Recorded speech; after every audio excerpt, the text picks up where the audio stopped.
দর্শক, আজকের আলোচনার বিষয় অস্টিও আর্থারাইটিস। সহজ বাংলায় বলতে গেলে হাঁটু ব্যথা। 50 বছরের ঊর্ধ্বে বয়সী মানুষের প্রায় 90% মানুষেরই এই হাঁটু ব্যথার সমস্যা আছে। কারণ অস্টিও আর্থারাইটিস।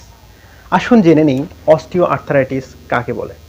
অস্টিও আর্থারাইটিস হলো এমন একটা রোগ যেটা জয়েন্টের কার্টিলেজগুলো ক্ষয় হতে হতে হতে হতে হতে হতে এমন এক পর্যায়ে আসে যেখানে হাড় এবং হাড় দুটা একদম ঘর্ষণ খায়।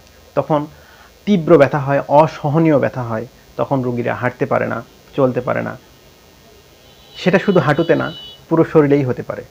আমি আজকে কথা বলবো নি জয়েন্ট অস্টিও আর্থ্রাইটিস নিয়ে, হাঁটু ব্যথার চিকিৎসা, প্রতিকার এবং সমাধান নিয়ে। আপনার যদি হাঁটু ব্যথা হয় অথবা আপনার পরিবারের যে কারো যদি হাঁটু ব্যথা হয়, তাহলে বুঝবেন কিভাবে আপনার কি সমস্যা হয়েছে। আপনার কি অস্টিও আর্থ্রাইটিস হয়েছে, না অন্য কোনো কারণে হাঁটু ব্যথা হচ্ছে। তাহলে সর্বপ্রথম একজন ফিজিওথেরাপিস্ট অথবা একজন হাঁটু বিশেষজ্ঞের কাছে গিয়ে পরামর্শ করবেন এবং তিনি এক্স-রে দিবেন অথবা এক্স-রের সাথে আরও কিছু পরীক্ষা নিরীক্ষা তিনি করবেন, করিয়ে তিনি বুঝতে পারবেন আপনার অস্টিও আর্থ্রাইটিস আছে কি না। আপনার যদি অস্টিও আর্থ্রাইটিস ধরা পড়ে তাহলে কি করবেন? অস্টিও আর্থ্রাইটিস কি কখনো ভালো হয়? হ্যাঁ, অস্টিও আর্থ্রাইটিস অবশ্যই ভালো হয়। নিয়মিত চিকিৎসা নিলে এবং নিয়মিত ফিজিওথেরাপি নিলে অস্টিও আর্থ্রাইটিস একদম মুক্তি পাওয়া সম্ভব। তবে অনেক জার্নির মধ্য দিয়ে সেখানে যেতে হয়।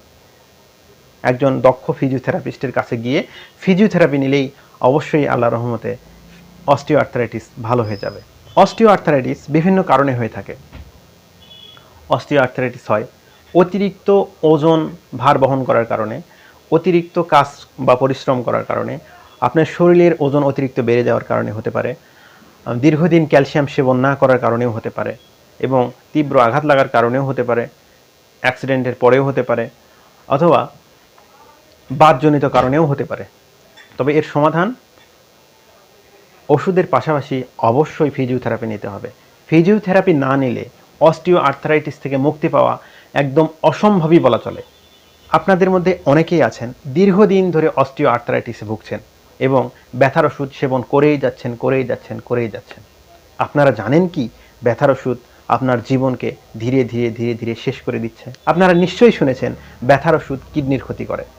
একদম ঠিক শুনেছেন। যেখানে কেটোরোলা গ্রুপের ওষুধ 7 দিনের বেশি খাওয়া একদমই উচিত নয়, আর ন্যাপ্রক্সিন গ্রুপের ওষুধ 15 দিনের বেশি একদম খাওয়া উচিত নয়। আর সেখানে ডাক্তার রিকমেন্ড করেছে আপনাকে 7 দিন অথবা 15 দিন, সেখানে আপনি সারা জীবন কেটোরোলা অথবা ন্যাপ্রক্সিন গ্রুপের ওষুধ খেয়ে যাচ্ছেন। তাহলে আপনার ধীরে ধীরে কী হবে? ধীরে ধীরে আপনার আলসার দেখা দিতে পারে এবং কিডনি ড্যামেজের মতো সমস্যা হতে পারে, এবং অচিরেই জীবন নাশ হওয়ার সম্ভাবনা অনেক বেশি। তাই আসুন হর হামেশায় ব্যথার ওষুধ সেবন না করে একজন দক্ষ ফিজিওথেরাপিস্টের শরণাপন্ন হবেন এবং নিয়মিত ফিজিওথেরাপি নিয়ে এই হাঁটু ব্যথা থেকে চিরস্থায়ী মুক্তি পাবেন। আমার সাথে যদি কেউ এই ব্যাপারে যোগাযোগ করতে চান তাহলে স্ক্রিনে দেওয়া নম্বরে ফোন করবেন, আর আমাদের সাথে যোগাযোগ করতে পারেন লেজার স্কিন কেয়ার ও ফিজিওথেরাপি সেন্টার, দুর্গাপুর বাজার, কাহালু, বগুড়া। তো সবাই ভালো থাকুন, সুস্থ থাকুন। আজকের মতো এখানেই বিদায় নিচ্ছি। আল্লাহ হাফেজ।